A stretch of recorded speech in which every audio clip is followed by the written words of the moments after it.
अस्सलाम वालेकुम everyone, welcome to my channel, welcome to another blog. आज के ब्लॉग में मैं आपके साथ कुछ बातें शेयर करूंगी जो कि मेरे बहुत से सब्सक्राइबर्स जो हैं वो बार बार मुझसे पूछते हैं, तो मैंने सोचा कि एक कंप्लीट वीडियो बना ली जाए। अच्छा, I am not a doctor, लेकिन मैं जो भी बात करूंगी अपने एक्सपीरियंस, अपने इर्द गिर्द के एक्सपीरियंस से आपके साथ बात करूंगी। तो अगर मैं कुछ गलत कह देती हूँ तो I am very very sorry, और आप मुझे करेक्ट कर सकते हैं। आप अपने नॉलेज पे, अपने नॉलेज के बेसिस पे मुझसे कमेंट में मुझे बता सकते हैं कि मैंने कोई बात अगर गलत कर दी हो तो मैं पहले से ही आपसे सॉरी कर रही हूँ। अच्छा जी, अब हम बात करेंगे आज नॉर्मल डिलीवरी पे, सी सेक्शन पे। बहुत से क्योंकि क्वेश्चंस मेरे पास आते रहते हैं जब से मैंने प्रेगनेंसी की वीडियोस लगाई हैं। और सबसे पहले तो मैं आपको ये क्लियर करना चाहती हूँ क्योंकि बहुत से लोग अभी भी मुझसे पूछ रहे हैं कि आपकी नॉर्मल डिलीवरी हुई है कि सी सेक्शन हुआ है या कैसे। ठीक है, तो अल्हम्दुलिल्लाह आई हैव 4 किड्स और मेरी चारों जो डिलीवरीज हैं वो नॉर्मल हुई है। अब नॉर्मल कैसे हुई हैं, इसमें मेरे हस्बैंड का बहुत रोल है, इस सेंस में कि उन्होंने प्रॉपर वो नॉलेज, उनको काफी नॉलेज है मेडिकल टर्म्स और मेडिकल से रिलेटेड, तो इस वजह से उन्होंने मुझे बहुत ज्यादा गाइड किया। इसके अलावा वो खुद डॉक्टर से मिलते हैं, खुद बात करते हैं। अगर आपके हस्बैंड्स को भी इस तरह की कोई नॉलेज है या आपकी फैमिली में किसी को नॉलेज है तो आप उसको भी साथ लेके जा सकते हैं जब भी आप डॉक्टर को विजिट करें, या एटलीस्ट लास्ट में अपने जो आपका 3rd ट्राइमेस्टर है उसके लास्ट मंथ में आप अपने किसी भी रिलेटिव, अपनी किसी फ्रेंड को साथ लेके जा सकते हैं ताकि वो प्रॉपर अंडरस्टैंडिंग के साथ आपके साथ डिस्कस कर सके। ठीक है, तो मेरी जो है प्रेगनेंसी डिलीवरीज चारों नॉर्मल हुई हैं। इसमें मैंने जैसे बताया कि मेरे हस्बैंड का भी रोल था, कुछ मैंने भी बहुत ज्यादा इंटरनेट से सर्च कर करके चीजें, और कुछ अपनी मदर से, सिस्टर से, सबसे नॉलेज गैदर किया और वही चीजें प्रैक्टिस करती रही, जिसकी वजह से अल्हम्दुलिल्लाह नॉर्मल डिलीवरी हुई है। अब करना आपने क्या होता है, नॉर्मल डिलीवरी के लिए जो सबसे ज्यादा इंपॉर्टेंट चीजें होती हैं वो ये है कि सबसे पहले तो आपका प्लेसेंटा, आपका जो बेबी के साथ एक पार्ट होता है प्लेसेंटा, उसकी पोजीशन क्या है। अगर तो वो बिल्कुल नीचे है फिर उसके ऊपर बेबी है तो फिर आपकी जो नॉर्मल डिलीवरी है वो उसका कोई चांस नहीं है। ठीक है, क्योंकि अगर प्लेसेंटा ऊपर होगा, बेबी फ्रंट पे होगा, तो फिर चांसेस हैं आपकी नॉर्मल डिलीवरी के। ठीक है, तो ये आपने सबसे पहले कंसीडर कर लेना, और ये बिल्कुल स्टार्टिंग में आपको पता चल जाता है। डॉक्टर बिल्कुल स्टार्टिंग में आपको बता देती है कि आपका प्लेसेंटा की पोजीशन क्या है। ठीक है, उसके बाद जो दूसरी इंपॉर्टेंट चीज है वो बेबी की पोजीशन होती है। ठीक है, और बेबी की पोजीशन, अगर बेबी का हेड नीचे है, लेग्स जो हैं वो ऊपर हैं, ठीक है, तो फिर आपकी जो नॉर्मल डिलीवरी है उसके चांसेस ज्यादा होते हैं। आपने कोशिश से भी हम इसको कर सकते हैं, इंटरनेट पे आपको एक्सरसाइजेज मिल जाएंगी जो कि आपने 5th 6th मंथ में वो करके तो आप अपने बेबी की पोजीशन जो है चेंज कर सकते हैं। ठीक है, इसके अलावा आपके बेबी का हेड भी फिक्स कर सकते हैं आप। इसमें भी मैं आपको क्लियर कर दूं कि जब मेरी अब ये लास्ट जो प्रेगनेंसी थी, इसमें डॉक्टर ने मुझे कहा था कि आपके बेबी का हेड फिक्स नहीं हो रहा। ठीक है, जो मेरी डॉक्टर थी उन्होंने मुझे ये कहा था। हमने सेकंड ओपिनियन लिया, उसमें डॉक्टर ने कहा कि जरूरी नहीं है बेबी का हेड फिक्स हो, समटाइम पेन्स के साथ बेबी का हेड जो है वो फिक्स हो जाता है, और वैसे भी मल्टीपल प्रेगनेंसी में ये इशू आता है। फर्स्ट प्रेगनेंसी में बेबी का हेड जो है वो नीचे फिक्स हो जाता है टाइमली, लेकिन जो 2nd 3rd या 4th प्रेगनेंसीज है उसमें जरूरी नहीं है कि बेबी का हेड फिक्स हो। जब आपको पेन्स होंगी तो बेबी का हेड फिर तभी भी फिक्स हो सकता है, तो ये कोई ऐसे इशू नहीं है, तो आपने इसमें बिल्कुल भी डरना नहीं है अगर आपकी मल्टीपल प्रेगनेंसीज है। ठीक है, तो ये जो पोजीशन है ना बेबी की वो बहुत मैटर करती है। सबसे पहले प्लेसेंटा मैटर करता है, उसके बाद बेबी की पोजीशन, कि बेबी की पोजीशन क्या, और ऑफ कोर्स वो चेंज होती रहती है और आप उसको एक्सरसाइजेस से भी चेंज कर सकते हैं। तो नॉर्मल प्रेगनेंसी के लिए यही 2-3 चीजें हैं जो मैटर करती हैं। ठीक है, और आप अगर चाहते हैं कि आपकी नॉर्मल प्रेगनेंसी हो तो आपने कोशिश करनी है कि एक्टिव रहना है, स्पेशली जो आपका 3rd ट्राइमेस्टर है उसमें आपने एक्टिव रहना है। शुरू से आप अपनी डाइट अच्छी रखें, आप अपनी मेडिसिन रेगुलरली लें, आपकी आयरन की डेफिशिएंसी नहीं होनी चाहिए। और आयरन को मैं कितनी दफा बता चुकी हूँ, जो लोग वेट लॉस भी करना चाहते हैं उनके लिए भी मैं बता चुकी हूँ कि आप जितना मर्जी आयरन का इंटेक करें, आप जब तक एक्टिव नहीं होंगे, आपकी बॉडी आप मूव नहीं करेंगे, लाइक एक्सरसाइजेज या कोई काम है, फिजिकल एक्टिविटी है या वॉक वगैरह है, तब तक अगर आप अपना जो भी आयरन का इंटेक करेंगे वो वेस्ट हो जाएगा अगर आप एक्टिव नहीं रहेंगे। ठीक है, आप जितनी मर्जी दवाइयां लेते रहे, जितने मर्जी अच्छी डाइट लेते रहे, जब तक आप एक्टिव नहीं ना होंगी तब तक आपको वो लगेगा नहीं। ठीक है, बॉडी इसी तरह जो है ना काम करती है, उसको जिस चीज की नीड होती है वो अपने अंदर रख लेती है, जिस चीज की नीड नहीं होती वो वेस्ट कर देती है। अगर आप एक्टिव नहीं रहेंगे, बेड रेस्ट पे रहेंगे, तो फिर आपका जो माइंड है उसको ये मैसेज जाएगा कि भाई आपको इतने आयरन की जरूरत नहीं है, तो ये फिर वो वेस्ट हो जाएगा।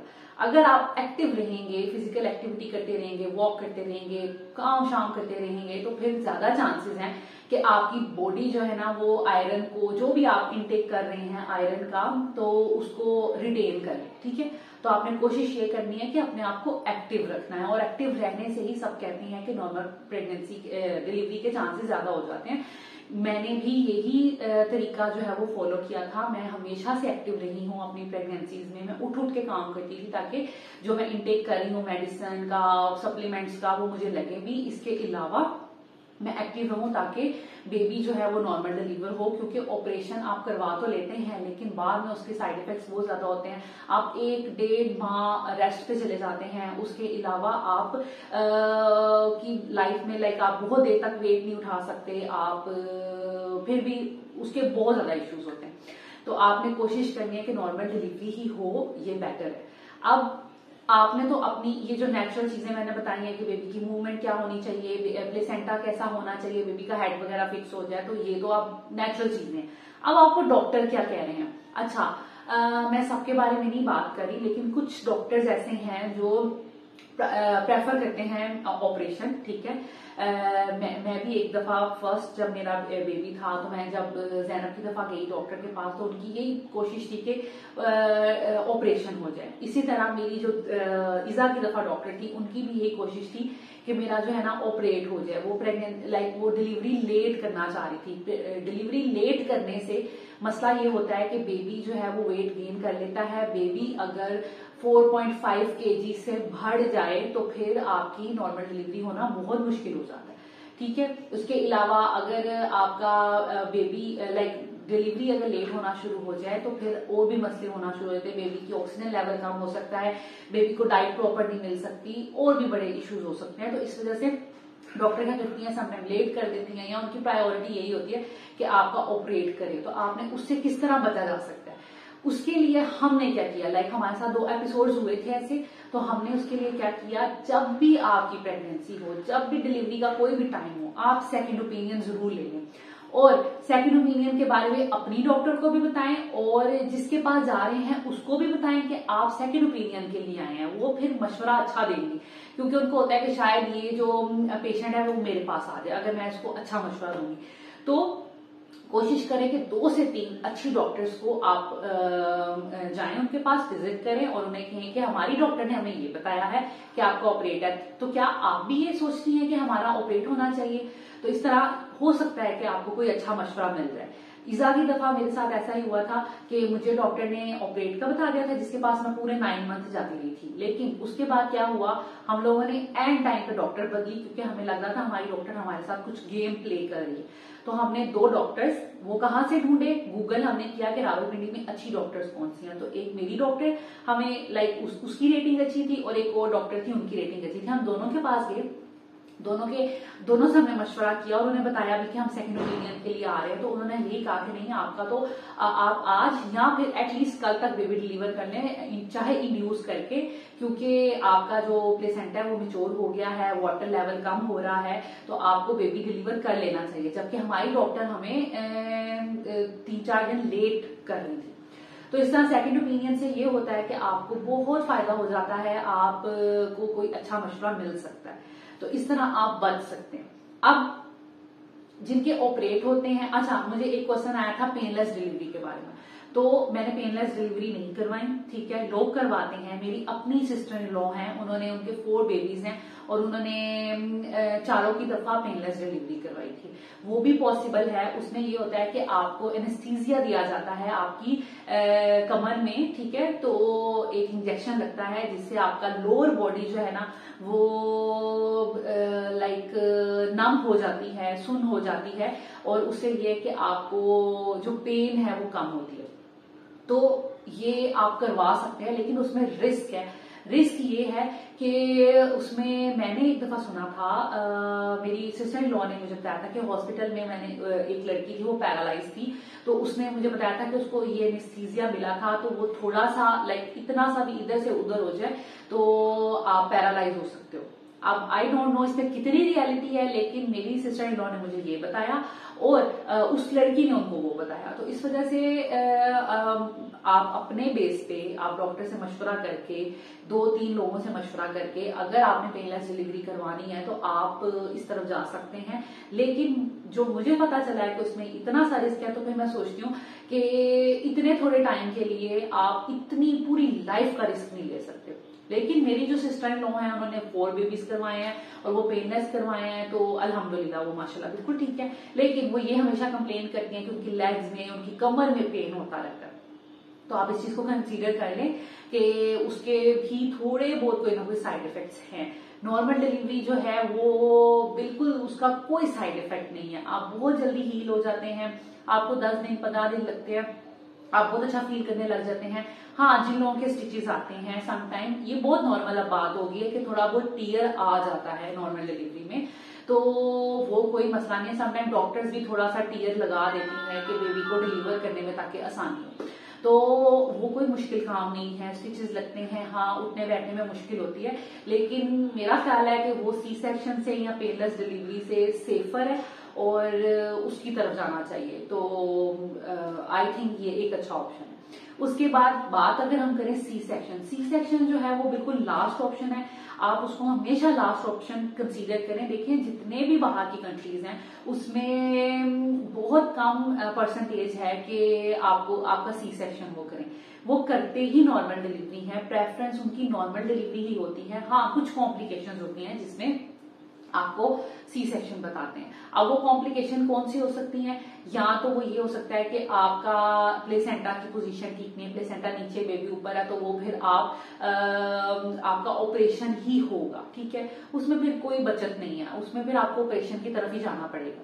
उसके बाद ये हो सकता है कि बेबी को कोई कॉम्प्लिकेशन है। अब कॉम्प्लिकेशन किस तरह की होगी? देखिए नॉर्मल डिलीवरी में ये होता है कि जब पेन आती है ना तो बेबी भी ऑफकोर्स थोड़ा सा डिस्ट्रेस में चला जाता है, तो उसमें ये होता है कि बेबी की हार्ट बीट हमें चेक करनी पड़ती है। जो मैंने अपने एक्सपीरियंस से सीखा, हार्ट बीट 152, मतलब अगर कम होगी बेबी की, ज्यादा से ज्यादा 150 होगी, कम होगी तो 120 होगी। इससे अगर नीचे चली जाए या ऊपर चली जाए तो फिर रिस्क हो सकता है कि लाइक बेबी को कोई मसला है। उस सिचुएशन में डॉक्टर जो है वो ऑपरेट का कहते हैं। आपने भी देखें जब नॉर्मल डिलीवरी हो रही होती है हम बिल्कुल अपनी सेंसेस में होते हैं, हमें सब कुछ पता हो रहा होता है हमारे इर्द गिर्द क्या हो रहा है, तो आपने ये ख्याल रखना है। डॉक्टर जो है मशीन से बार बार बेबी की हार्ट बीट वगैरह चेक करती है, तो आपने इतना विजिलेंट रहना है कि आपको पता हो कि आपके बेबी की हार्ट बीट क्या है। 120 नॉर्मल है, 150 तक नॉर्मल है, उससे ऊपर उससे नीचे वो अब नॉर्मल है। तो उसमें फिर अगर आपको शो हो रहा है कि आपके बेबी की हार्ट बीट कम या बहुत ज्यादा हो रही है तो फिर आप ऑपरेट की तरफ जा सकते हैं। और ऑपरेशन के लिए लाइक कोई ऑप्शन नहीं होता कि आपकी नॉर्मल डिलीवरी होते होते ऑपरेशन क्यों करना पड़ जाता है डॉक्टर को। तो आपने इस चीज का ख्याल रखना है। और बेबी को अगर कोई इश्यू नहीं है, बेबी की हेल्थ को, बेबी को ऑक्सीजन अच्छा मिल रहा है या इस तरह, तो फिर आपको ऑपरेशन की तरफ जाने की जरूरत नहीं। इन चीजों का आपने खुद ख्याल रखना है, डॉक्टर से पूछना है। जब लेबर रूम में आप होंगे, आपके अलावा वहां पे कोई भी नहीं होगा, डॉक्टर होंगे और आप होंगे, तो आपने इस चीज का ख्याल रखना है कि आपने अपनी बेबी की हार्ट बीट को खुद चेक करना है। उन्हें कहना है कि मुझे दिखाएं मेरे बेबी की हार्ट बीट कितनी है, ठीक है। तो फिर आपका ऑपरेशन नहीं होगा। और कुछ लोगों का ऑपरेशन इसलिए हो जाता है कि उनको कोई ना कोई कॉम्प्लिकेशन है, वीकनेस है, ब्लीडिंग होती है, टोटली 9 मंथ में उनको बेड रेस्ट बता दिया जाता है। तो फिर इस सिचुएशन में आपका ऑपरेशन हो सकता है। उसमें आपको पहले से ही आप प्री प्लान्ड होते हैं, पहले से ही आपका माइंड बना होता है कि आपकी प्रेगनेंसी में कॉम्प्लिकेशन है, कुछ लोगों के मिसकैरेजेस होते हैं। इस तरह की सिचुएशन में जो अब नॉर्मल सिचुएशंस हैं उसमें आपका अगर ऑपरेशन का डॉक्टर कंसीडर कर रही है तो फिर आपके समझ में बात आ सकती है। लेकिन अगर आपकी नॉर्मल सारी सिचुएशन है फिर आपने ऑपरेशन से बिल्कुल बचना है, और ये आपके हाथ में है, आपकी फैमिली के हाथ में है। आपने डॉक्टर को कहना है कि भाई हमें रीजन है ऑपरेशन का। तो ये कुछ बातें थी इंपॉर्टेंट जो मैंने आपके साथ डिस्कस करनी थी। अक्सर मुझसे कुछ लोग क्वेश्चन करते हैं कि भाई हमारा पहले ऑपरेशन हो चुका है तो अब क्या नॉर्मल डिलीवरी होगी? तो जी बिल्कुल ऐसे हो सकता है। मेरी जो खुद की मेरी चची जान है, उनकी पहले 2 ट्विंस बेटियां थी और उन्होंने डिलीवरी जो उनकी हुई थी वो कुवैत में हुई थी। वहां पर भी इस तरह होता है, वो प्रेफर यही करते हैं कि आपकी नॉर्मल डिलीवरी हो। तो उनकी पहले 2 बेटियां थी, उनका ब्लड प्रेशर बहुत हाई रहता था, दैट्स वाई उनका फिर उनको ऑपरेट करना पड़ा। तो उनका ऑपरेट हुआ था पहली 2 बच्चियों की दफा। उसके बाद जब उनकी 3rd बेटी हुई थी तो उनका नॉर्मल डिलीवरी हुई थी। ठीक है, तो मैं बड़ी हैरान हुई थी कि अच्छा, हमने तो यही हमेशा सुना था कि ऑपरेशन के बाद कभी भी नॉर्मल डिलीवरी नहीं हो सकती। तो हो सकती है। मेरी एक फ्रेंड है, अभी रिसेंटली उनका पहला बेटा ऑपरेशन से हुआ, फिर बेटी हुई, नॉर्मल हुई, और फिर बेटा हुआ है अभी रिसेंटली, तो उनका नॉर्मल हुआ। ठीक है, तो एक और मैंने किसी का सुना था कि उनका भी ऐसे हुआ था कि फर्स्ट बेबी जो है वो ऑपरेट हुआ था और उसके बाद नॉर्मल डिलीवरीज हुई है। तो ऐसा हो सकता है। तो आप बेफिक्र रहिए, अगर आपका पहले ऑपरेशन हो चुका है, अब की दफा सिचुएशन जो है वो नॉर्मल है, सब चीजें सेट हैं, बेबी की पोजीशन, प्लेसेंटा की पोजीशन, आपकी हेल्थ, आपकी एक्टिविटीज सब नॉर्मल हैं, तो फिर आप ये उम्मीद रख सकते हैं कि आपकी भी नॉर्मल डिलीवरी होगी। तो ये सारे क्वेश्चंस थे और सब बातें थी जो रिलेट करती हैं डिलीवरी से, और बहुत से लोग पूछना चाह रहे थे। तो मैंने सोचा कि एक कंप्लीट मैं वीडियो बना दूं। आई नो कि इस तरह बैठ के लेक्चर देना मुझे भी अजीब लगता है, लेकिन और सुनने वालों को भी शायद अजीब लगे, लेकिन ये है कि कुछ बातें ऐसी होती हैं कि वो बैठ के इजीली समझाई जाएं, आसान वर्ड्स में समझाई जाएं, ताकि अगले का भी फायदा हो। तो इस वजह से मैंने सोचा कि मैं इस तरह का एक बैठ के आपको थोड़ा बहुत गाइड कर दूं अपने एक्सपीरियंस से, अपने इर्द गिर्द, और जितना नॉलेज मेरे पास है उससे रिलेटेड मैं आपके साथ कुछ बातें शेयर कर दूं, ताकि जो लोग भी जानना चाह रहे हैं उन लोगों को फायदा हो। तो आई होप कि मैंने अपनी जो जितनी भी बातें आपके साथ की हैं अब आपको बड़ी आसानी से समझ आ गई होगी, और आपको हेल्प मिली होगी, और आपको मोटिवेशन मिली होगी। और मेरा यही कहना है कि कोशिश करें कि आपकी नॉर्मल डिलीवरी हो। जब ज़ैनब पैदा हुई थी, मेरा फर्स्ट बेबी था, मुझे नहीं पता था कि इतनी पेन होती है लेबर में। लेकिन आप यकीन करें कि लास्ट मोमेंट पे तो मैंने अपने हस्बैंड से कह दिया था, उनको स्पेशली मैंने लेबर रूम में बुलाया नर्स की मदद से, हालांकि अलाउ नहीं था, और मैंने उन्हें, मेरी कोई बात ही नहीं सुना था, ना मेरी मदर ना मेरी सिस्टर। तो मैंने अपने हस्बैंड को बुलाया और मैंने उन्हें कहा कि प्लीज मेरी पेन्स रोक दें, मुझे ऑपरेट की तरफ जाना है, मैं नहीं बियर कर सकती। कि इतनी, मैंने सोचा भी नहीं था, इमेजिन भी नहीं किया था कि इतनी पेन होती है। तो मेरे हस्बैंड अभी काउंटर की तरफ गए थे, तो मेरी जो मदर इन लॉ थी, मेरी मदर थी, उन्होंने उनको रोक लिया कि नहीं भाई आपने नहीं जाना, कोई बात नहीं, अभी बेबी बस डिलीवर हो जाएगा। और उतनी देर में बेबी डिलीवर हो गया। तो मैं इतना शुक्र करती हूँ कि उस टाइम पर मैंने ऑपरेट की बात नहीं की, वरना मैंने फिर हमेशा ऑपरेट को ही कंसीडर करना था। लेकिन आप यकीन करें कि नॉर्मल डिलीवरी हो गई अल्हम्दुलिल्लाह। इतनी आसान, मुश्किल तो हुई थी, लेकिन उसके बाद इतनी आसानियां कि आप हफ्ते 10 दिन में खड़े हो जाते हैं, आप इजीली अपने काम कर सकते हैं। और ये सबसे अच्छा और सेफ वे है डिलीवरी का। तो मैं आप सब लड़कियों से कहूंगी कि हाँ, पेन्स होती हैं, आप अपने आप को अपने आप को प्रिपेयर कर लें, ताकि आपको एंड टाइम पर इतना इशू ना हो। लेकिन ऑफकोर्स जो दर्द होनी है वो होनी है, लेकिन उसके बाद आसानी बहुत हो जाती है, आप बहुत जल्दी रिकवर कर सकते हैं, और उसके बाद आप जो मर्जी खा पी सकते हैं, आप अपनी लाइफ को एंजॉय कर सकते हैं, आप अपनी लाइफ को बहुत अच्छे से नॉर्मल तरीके से एंजॉय कर सकते हैं, आप एक्सरसाइजेस कर सकते हैं, वेट लॉस कर सकते हैं, कुछ भी आप कर सकते हैं नॉर्मल डिलीवरी के बाद। जबकि ऑपरेशन जो है ना वो थोड़ा क्रिटिकल होता है और उसमें बहुत से बाद में मसले मसाइल होते हैं। तो या दिस इज इट। और हाँ, मैं आपके साथ इंशाल्लाह ताला अब आगे शेयर करूंगी मदर केयर के बारे में, लाइक जो न्यूली अभी जिन्होंने डिलीवर किया है बेबी, उन लड़कियों को किस तरह क्या चीजें, क्या खाना चाहिए, क्या उनको पीना चाहिए, इसके अलावा उनको डाइट कैसी रखनी चाहिए, आपने अपनी केयर कैसे करनी है, आपने क्या क्या स्टेप्स करने हैं, वो इंशाल्लाह ताला सब मैं किसी नेक्स्ट वीडियो में आपके साथ शेयर करूंगी। तो आपने मेरी नेक्स्ट वीडियोस भी देखनी है ताकि जिन लोगों को ये सब चीजें जाननी हो तो उनके लिए हेल्पफुल रहे। Thank you so much for watching this video. Take care. अल्लाह हाफिज।